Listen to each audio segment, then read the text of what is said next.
Good afternoon, everyone. If you've joined us back here at the Pala Arena in Italy, World Inline Masters, during this veterans match between the Czech Republic and Canada.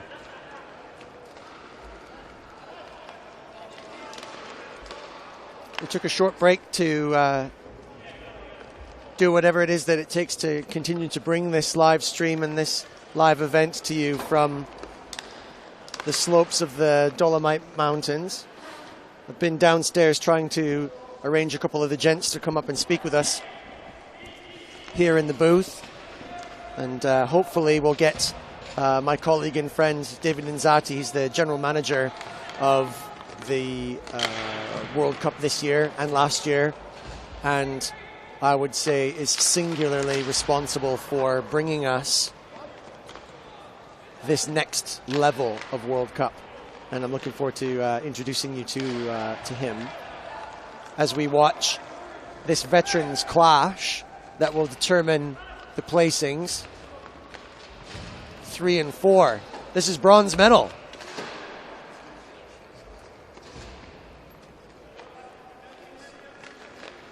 For the veterans side, and you'll hear in a moment from David Inzati exactly how important he thinks it is to continue to build and expand upon this, what is now really the only Masters inline worldwide, and now building into something really special. Canadians going on a run there. The Czech keeper, pretty talented. The Canadians had a really great opportunity.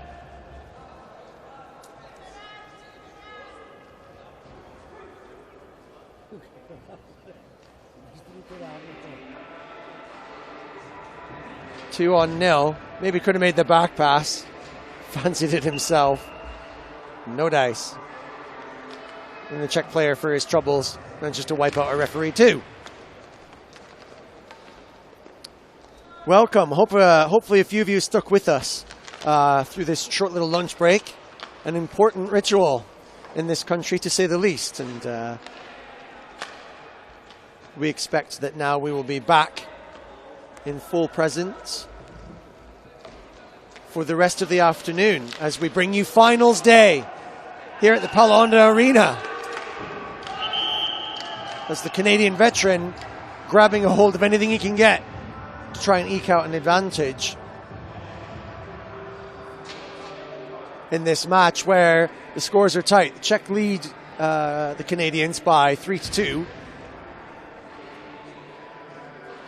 Czechs is always doing just enough.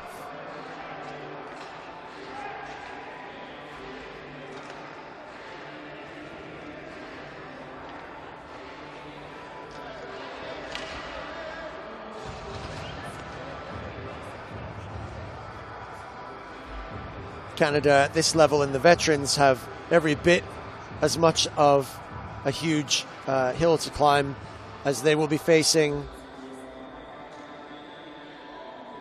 a number of gents who have many times raised the World Cup above their heads at 38s. This is the second year now running where we've had a full veterans team being represented here at the games, and veterans a really important part of these games as well too.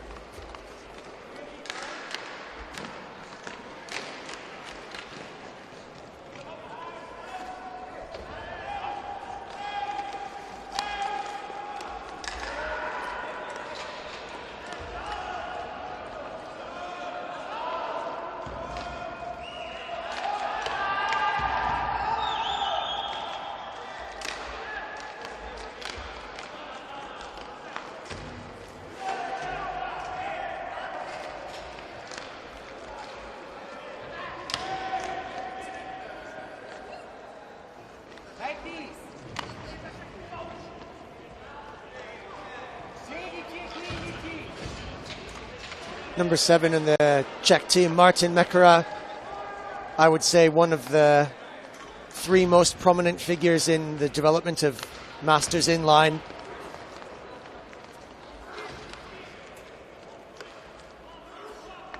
His federation in the Czech Republic having hosted 2 World Championships now, early on in the development in Beroun in the Czech Republic, and then more recently in Prague, in the arena home of Slavia, Prague, where we played.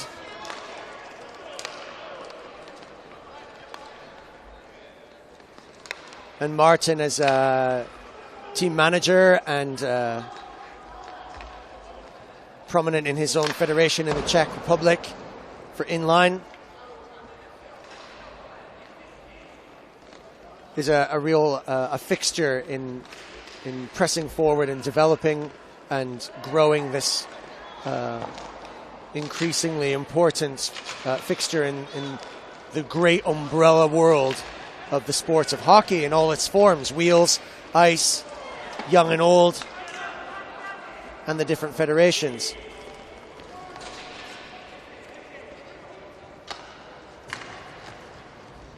Every possibility that the World Cup could be held in the Czech Republic again, as Martin Mekera feels it's so important to be able to develop it by stepping up and volunteering. One of the few places that really does have the infrastructure to be able to hold such a thing. And the Czech Republic are great. Whoa! Cheeky little backhand there for Canada, almost putting it together. The Czech Republic, one of the few places kind of in the thick of it here in Europe that could really well host the games like this. But discussions being had all the time, the next steps to grow and develop this sport. It's just too good to put down. And hopefully you all across the world have picked this up and are starting to find this interesting. And I hope I've played my small part in doing that.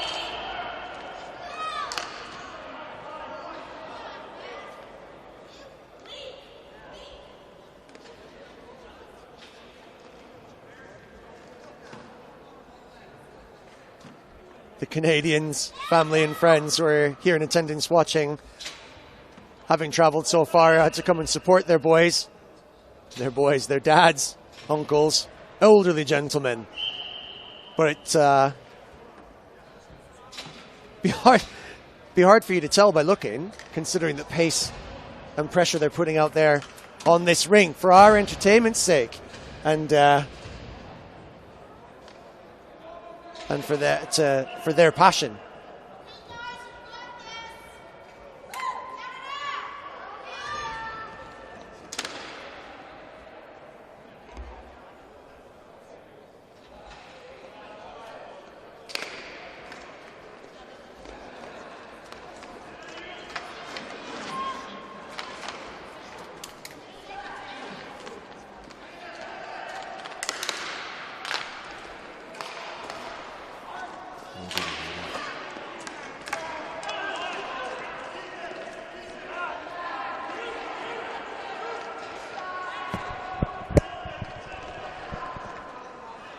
Just while we're watching these old Canucks rolling around on these wheels, I'm really pleased to have here up in the box with me my play date for these games, the man who everyone seems to think I've got some kind of man crush on. I was looking for a picture of him on Facebook to see if I could get a neck tattoo, but there's nothing really very good on there, to be honest with you, so we're going to have to get a couple of better ones. And I've said to you, you're going to have a shave before I really commit to that sort of thing. Ladies and gentlemen, I'm pleased to introduce captain of the Team Canada, Michael Hunt, who's come up to the box to talk to me. Gentleman of the game, Michael, once again, Canada coming and representing themselves at this level of hockey. How do you feel that they've done compared to what you were expecting? Well, I think, we came in here expecting to win a gold medal, and anything short of that is going to be disappointing. But every guy in the room, we sat there after our final game against France, and, we only lost one game this whole tournament. We went 5 wins, two ties, and 1 loss, and actually we're leading that game 2-1 at the beginning of the second half. So, we had a bad period, and unfortunately in a tournament style like this, bad period at the wrong time is going to end up in a bad result. So, I know a lot of people in Canada look at fifth place and say, it's a disappointment. But the guys in the room came to the World Championships and we won. We lost one game. We had the hardest schedule. We played the toughest opponents. Our bracket was the hardest by far, and there was no easy games for us. And for us, we were, like I said, we were ecstatic. Last year we got to play for the bronze medal.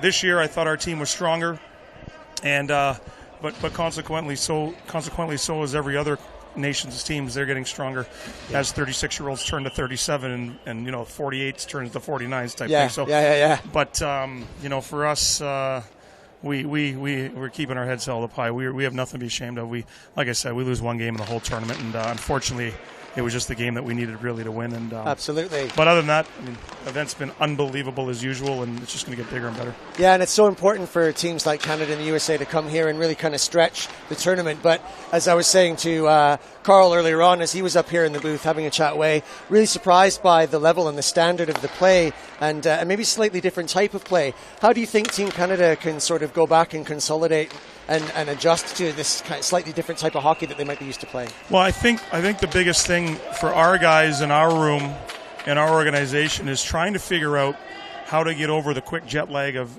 7 hours, having to spend an entire day to try just to get to the time change. And then we're not accustomed to playing in this kind of heat either, and I'm sure none of the guys are. It's very, very hot this week. We have to figure out a way to not run out of gas or bring the same intensity in games 6, 7, and 8 as we do in game 1, 2, 3, 4, 5, because we were dominant in the first. We very easily could have won both games against the U.S. and against France that we tied 2-2. And I think, like a lot of the teams, we ran out of gas. But we have to figure out a way to kind of keep our energy throughout and maintain our energy throughout the entire tournament. So when we have that period against Italy where we just seem to run out of gas, that won't happen. And I think for us, that's just what we're going to try to figure out is, do we get here a few days earlier? Do we less stressful practices and maybe a different system where we're not moving as much, because again, we're also not used to the Olympic size rink. Yeah, it'll be a bigger rink for you guys. Bigger rink for us as well. So a lot of us Canadians, we don't even get to start playing roller hockey till May because we only have seasonal facilities like myself. So going up against nations that play all year round, it's tough. And it's great. Canada's the hockey's greatest, as we always like to think, but the world is caught up. And for teams like the Czech and Italy who beat us, they're phenomenal. Great, absolutely great team. Technical. Oh, France, who we just played, absolutely great. People don't understand the quality of the high-end hockey that this is. These are all pros, they're ex-pros, and most guys at 37, their minds are still so sharp and their skills are still there. I'm getting a little older. I'm 48 now. I don't know how many more years of battles I can. No one would believe it if they could see you. No one would. I was banged up. I nursed a shoulder injury. I couldn't even lay down at night. It feels like somebody stabbing a knife in you. But once you get out there, the pain goes away. You have to put it aside. But every other team, everybody's banged up. You talk to any guy here, banged up with injuries, but we love it. We wouldn't change it for anything Still else. Tough competitors, a lot of these guys out there. We've got the 45s out there now, sort of putting it all on the line for us. And it's still hot today as well, too. And they've had a long, hard week and struggling as well, too, to try and play for their place in the bronze. How does the sort of the Canadian structure build up to get the guys prepared for these tournaments? And how do you guys sort of develop the team? And what do you think you're going to do maybe in the years to come to really come back and represent? Well, I think the biggest thing for us is exposure to this tournament. I think, the 45, it's their first season, and they've done an exceptional job to get to a medal game.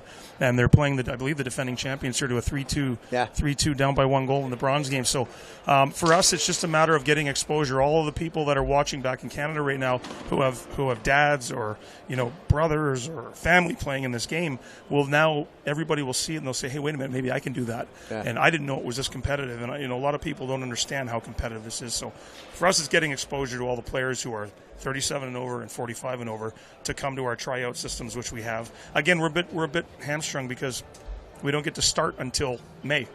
So this tournament's in June. So we had our tryouts May 3rd. So that gives us 1 month to pick teams, get travel arrangements, get everything done, jerseys ordered, things like that. It's a huge undertaking, and guys at Canada Inline did an amazing job. Ben Frank, Mika Trepanier, Donna Forbes, Ryan Beliveau, those guys at the main branch, the main office back home, making sure that everything's done. They're the ones who are really helping move this along the right way. I lend my support when I can, which is all the time. But for us, it's just a matter of getting exposure and getting guys to see how great this is. And you put your Canadian jersey on. There's not a lot of guys that would say no to this. Absolutely. And now that really clears up the technical side of it, but also at these games, particularly for gents at this age as well too, something else going on here at these games, something a bit more special, something a meaningfulness of what we're doing and why we play. So for you, can you describe what it is and what it means to you to come out and play, not just for Canada and the Maple Leaf, which is great, but what does it mean for you to come and represent hockey as a sport and represent it to the rest of the world? I think this event is fantastic. It's sort of a reward for all the guys who have put their heart and soul in the sport of roller hockey for many years. I've got 22 years in the game, and being able to come here and literally we have global friends now. This tournament, I keep telling everybody, is so different than the men's world championship or the junior world championship. Everybody we get out on that rink and everybody's playing hard, and we're trying to win at all costs. But the minute the game stops, everybody's two teams on the rink taking a picture together. People are talking with each other. People are having a couple of cold ones upstairs together, meeting at the hotels and going to the parties and hanging out. Everybody knows each other. Everybody knows everybody's families. Everybody knows them by name. So, and it's a lot of the same guys. And it's nice because new guys are coming and experiencing this. But the guys who come every year, I mean, this is our getaway to come hang out with our friends from around the world, play a highly competitive game, sport, tournament. Yeah. And, where else can 37 and 45-year-olds play for a world championship, play for their country from all over the world? I think it's going to get better. I mean, we need the Swedes here. We need the Finns here. We need to get all these other teams involved in what we're doing because, we've got 10, 12 teams. Is that what I'm right? 11 teams, 12 teams? Yeah, 12 teams in this in the under-38s and 10 in the vets. We should have 20. And so these countries that aren't involved need to be reached out to and say, hey, and what you're doing is phenomenal because, everybody back in Canada loves Peter Wirt. and you're a Winnipeg boy with a British accent, which we all get a kick out of. Yeah. Right? I get a kick out of it too, and so do many others. So we're what you guys do with the videos and the live streaming and your volunteer hours, people don't know how many hours you sit up here day after day, night after night, 10, 12 hours a day doing these games, and your help growing this sport globally through your efforts and your team's efforts and all the people that are volunteering here can't be done without you guys. So I think it's not just us that come here. We need the exposure, like I said, and you're giving exposure. And then when this is all done and then you put all the games on YouTube afterwards or wherever you put them, it's there. You can watch them over and over. So when you got some buddies over and say you want to see the game, guys, how good can it be? And then you show them, like, that's how good it can be. I understand now, right? Yeah, that's real. Many thanks to you, Pete. I mean, me and you are pleasure, dear friends, and I'm more than happy to come up here and see you, spend time with you, and sing your praises because I love what you do. Yeah, Junior Huntsy says hello too. We've been having a few chats about you, stuff like that. It says that you've not really stepped up at home to the same level as you step up out here. Is that what you're going to do now? Are you going to go back for the summer, have a good think about what you've done out here, share the love with the rest of your compatriots, and then maybe step up at home as well? Well, what's funny, as soon as I get home, we still have some league games left in my rink. And then July 7th and 8th, we're going to head to California for the AAU International Junior Olympics, where we have, 12 from 8 and under all the way up to 35 and over Canadian teams going. I'm going to be coaching, I think I might be coaching the 10 or the 12s. I don't know yet, 10 and under, 12 and under. So my summer's pretty full with non-stop. You are Mr. Hockey. Yeah, well, I try to be. Yeah. And, now we're trying to give back a little bit to the game and let the kids. That's great. Give back to the kids. And we got a lot of kids playing for Team Canada. So I also got some school visits. When anybody in Manitoba makes Team Canada, we go to their school in front of the entire school. We present them with their jerseys. That's awesome. And we make a real big deal out of it. And so we've already done 3. I've got 6 or 7 visits at home. Before I go to California with the boys. So listen out there, players in GB. This is how you do it. This is how you grow a sport in your country. Absolutely. Listen careful. Yep, absolutely. Mike, you've been an absolute stalwart of the game, a gentleman, and it's been my pleasure to make your acquaintance over these last 2 years. I know that we're going to see each other again many times out here working together in our own little areas to do this. Is there anyone you want to say hi to back home? Yeah, well, of course. Hundreds. Yeah, hundreds. I mean, I don't want to leave anybody out. Mom, Dad, my brothers, sisters, Junior Huntsy for sure, Cameron, Nick, my stepson Nick, and obviously my stepdaughter Janelle. And, Millie, my wife, is here. So, she'll see this later on. But and all the good people in Winnipeg that support my rink, Wayne Allery, all the guys, Bryce, and all the guys back at the rink. Aaron Moss, Mossy 2.0. There's just... just phenomenal. Stenny and the boys, it's great stuff. I wish Mossy was going to be here. He's the guy with the big beard, my good buddy. He was going to be our Canadian spiritual leader, but he got tied up with some work things, and so all those guys, and it's phenomenal. I just can't wait to get home and see all the boys. You've done yourself proud. You've done your country proud. And you've done hockey proud, and I suppose that's as much as anyone could ever be expected of it, but you do it with a certain smile on your face, a real charm, and well done, mate. You are Mr. Hockey and Mr. Winnipeg too, and it's a real pleasure. So thanks very much for coming up here, and keep up the good work. We'll see you again and again and again. Will do, Peter. I appreciate everything you do, and I know everyone else does as well. Great job, my friend. Okay. Thanks a lot, bud. Take care. See you soon. Captain Michael Hunt, Team Canada, and captain of the game. And I don't think I could give a better accolade to a Canadian than saying he's a master of our sport, on wheels and off as well, and representing something of the spirit of our sport as well as the skill. So it was my real pleasure to get him up here because I know how important it is to him, and you can hear from him yourself how important hockey is to him and how important it is to all of us. And, don't just be fooled into thinking that it's just in Canada. These Great Britain players sat in front of me here, and the players from the Czech Republic, Slovakia, Slovenia. As Canada pot one to equalize. 6:42 left in the second period. They're not done yet. The bronze really up for grabs. Germany, Hungary, who came out here with a huge mountain to climb, scrambling together to make a team, couldn't quite put it together, got a bunch of guys he knew, called in some favors, and then finally just made something of a team to come out, and have actually just avoided the wooden spoon. So they did get a win in the end, and that's really important for them to develop because we need them. And, from the bottom we grow, and it raises the level of everybody. And as you heard Mike saying there, the standard from last year has already stepped up a notch. Everyone brought a better team, and even sometimes still that's not enough because we're all moving up one notch on the ladder. Team GB, as you've heard me say many times, played better than I've ever seen any Team GB play before, but they've still got yet more steps to take. And everyone now, after this great tournament, inspired to do it. Listen carefully, my fellow Brits in hockey, from Mike about how to grow the game. School visits? Come on, standard. Of course we should. So let's start thinking about how we're going to grow the game and then come back here and compete even stronger. We made the right steps, the right moves. Let's keep that pressing forward. The Czech Federation, I know, under the tutelage of Martin Mekera, who's out there playing now, have been working hard consistently to do the same sort of things.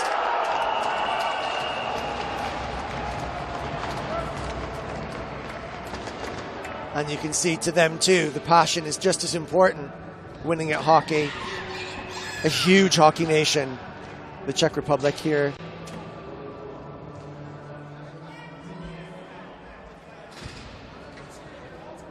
And then, as mentioned before already, too, like the Australians, who, must think to themselves, wow, how can we compete?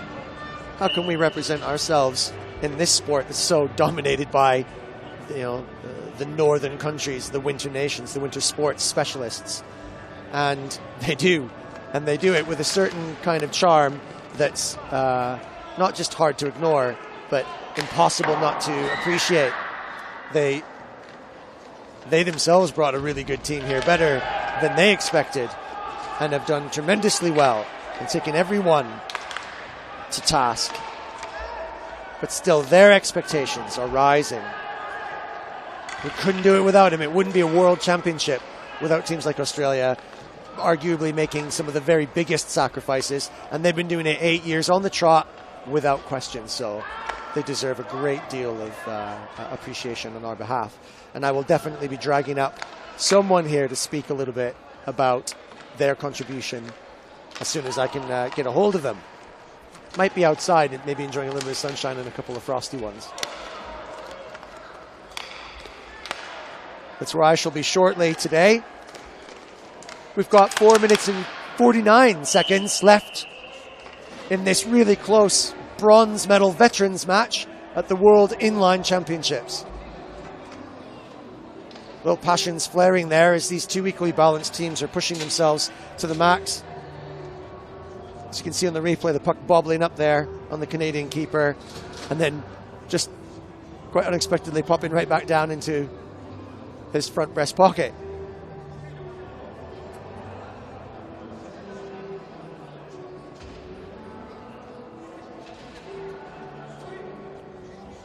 Czech Republic 4, Canada 3. 4:46 to play. Still to come today, as advertised, we have at 2:30 local time, game number 45, which should prove to be another epic. If it was anything like Italy v. the United States last night, the entire stadium was absolutely jumping up and down, local fans screaming for their local team, but Team USA being able to find something extra special at the very last minute and putting themselves through to the final. And a tough and controversial match it was too. So we have a repeat this year in the under-38s, the Masters, between the Czech Republic and the United States. So get yourselves ready for that. Stay tuned and prepare. In between that time, that'll be at 5:30 this evening, or that, so it's scheduled. If we go into any extra time, which is certainly possible here, the Canadians manage to defend against this and maybe make an attack in the last 3 minutes and 30 seconds. I'll be bringing you live 2:30 Switzerland v Italy for the bronze and 4th place. I will be bringing you game 34.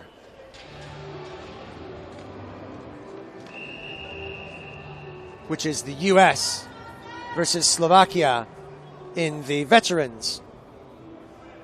And then at 5:30, the final, Czech Republic versus United States in a repeat of last year. And the United States, no less, bringing an exceptional team, stronger team, full vets and full Masters side, and looking every bit as strong and doing exactly what they've always done. Attacking, tenacious, forechecking, gritty, and a little bit something special, something extra, a little bit of magic that they can create from time to time that pushes them just over the line when it needs to be done.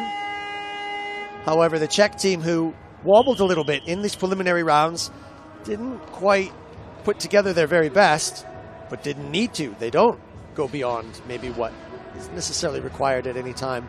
Czechs always seeming to find another gear, and then another, and then another. So, just like last year, will they be able to notch it up one more when the pressure's put on them? Or can the United States team maybe just pressurize them too much? Maybe put a little bit too much wind up them? The Czechs have lost before to France, twice. But 6 times they've held it. And yeah, here we are. Will they hold it again?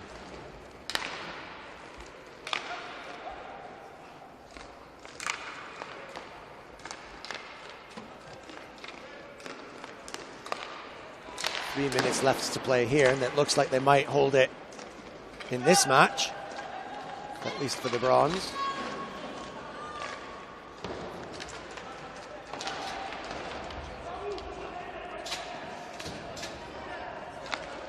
Veterans winners last year, the Czech team. Maybe slightly disappointed that they've ended up here. But everyone's standards, you know, a lot of these guys were in the Masters last year. They've graduated up to this level. So this is just shot up. And we all go from strength to strength. 2 minutes 17 left to play. Martin Mekara bouncing. Pass off. Clearing. No. Oh, the hand up from the referee on this side. Now two.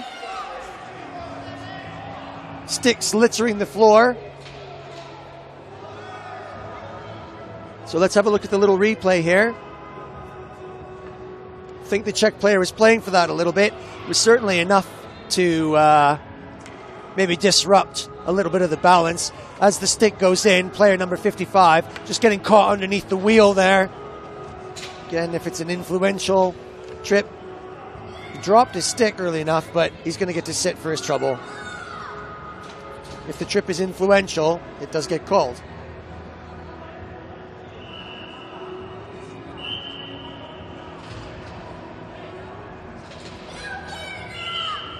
So we roll merrily along. We've not got long now.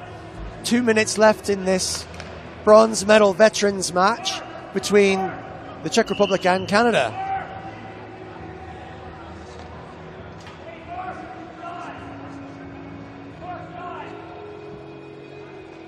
Much expected from both teams.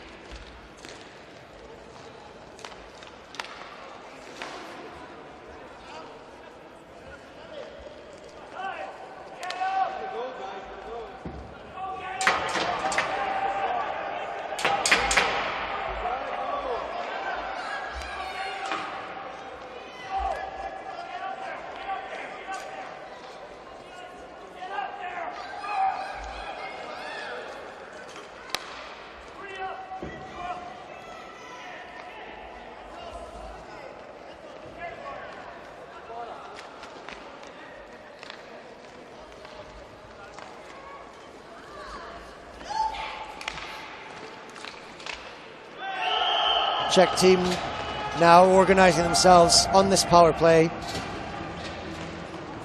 And when they attack forwards, they've done that before in World Cups past, so they know how to do it. And just punishing the Canadians for that penalty. They'll be disappointed, the lads, they really will be.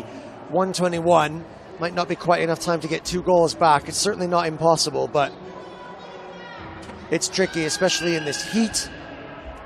And with the attrition of 4 solid days of hockey and games already under their belts. Let's just enjoy the last minute or two and see what anyone else has left in their locker.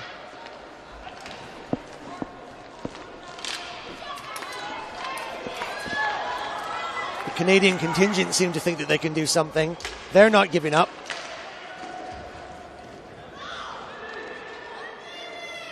Vince struggling to keep a hold of the puck, trying to put himself in a decent position. Great little shot. Keeper had to work for it. Everyone was wondering whether or not it was going to pop out again, but they kept a hold of it. Wrist shot, floated through. The keeper grabbed it in his glove. He wasn't sure. I think he's got it in his glove, and no one was really certain. Canadian player in the slot hoping that something would pop out for him and he could capitalize. Less than a minute left. Might not be there. Canadians just getting pipped to the post. Martin Mekara looking for the open goal. And he does what he needs to do. And he seals the Canadian fate. And delivers them into 4th place. I've seen Martin, number 7, Martin Mekara, raise a World Cup above his head many times. But for this year, the bronze will be, I think, just enough for him. And he's been spending his time concentrating on continuing to develop our game solidly right through the ranges. Very potentially hosts next year. I'll be talking to David Ninzati shortly. As soon as he comes upstairs and joins me. He's a very busy man. Hard to get a hold of. But as soon as he does, I'll get him up here and he can tell you himself about what's happening with the future of Masters Inline. And how he's going to play that role. I hope he does, because he's, as you've heard, spoken by everyone so far. He's done an amazing job.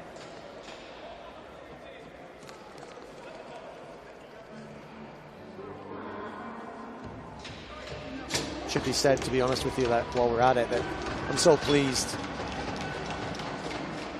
that he's gone out of his way to help me come here. I mean, you know, I'm desperate as a real believer in this sport and a supporter of it, a supporter of hockey, sports in general, and this Inline Masters, for all the reasons I've stated. For me, it's really important, and he's allowed me to come out here and supported me in coming out here when otherwise it wouldn't have been possible. And, you know, if in my small way I can help these fighters out here bring this to a wider audience, if you can tolerate my chat, then all the better. And then I feel I can at least contribute when my legs can't and my hands don't. Something I have in abundance. It's my flapping mouth. So, thanks for your patience and tolerance. And thanks to the Canadians and the Czechs who here have put on a display. Everything left that they've got left in the tank is left out on the rink for you. And the veterans, bronze goes to the Czech Republic, who are very much pleased with that. Commiserations Canada, but did well to get themselves here into this third and fourth place matchup.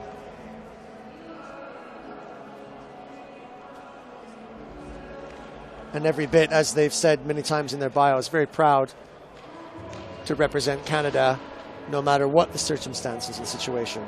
I've got here my board, so I'm just going to make some adjustments. And Canada now goes into fourth place.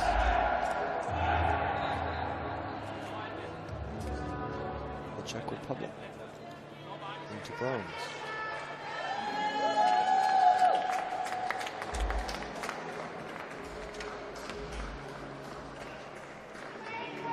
So, places being decided already. I'll take you a little bit around the board now. So, for the Masters Championships, we have Canada 5th, France 6th, Slovenia 7, GB 8th. Waiting for confirmation from the Marano Arena, 9th or 10th between Slovakia and Germany. Then Hungary 11th and Australia 12th. In this group, we have yet to decide the placings for first, second, third, and fourth in the Masters.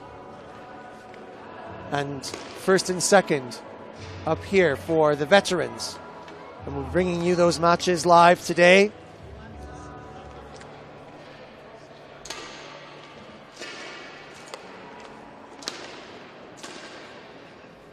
As we just watch a demonstration out here on the rink of precisely what captain of the Canadian under-38s team, Michael Hunt, had mentioned to you, that right after this epic competitive battle, bodies, sticks, gloves, backs, ribs, all splayed out for you on the rink, every bit of their body on the line in this sweltering heat in the Italian summer. And as soon as the whistle goes, every bit of it, the camaraderie, the friendship, the worldwide network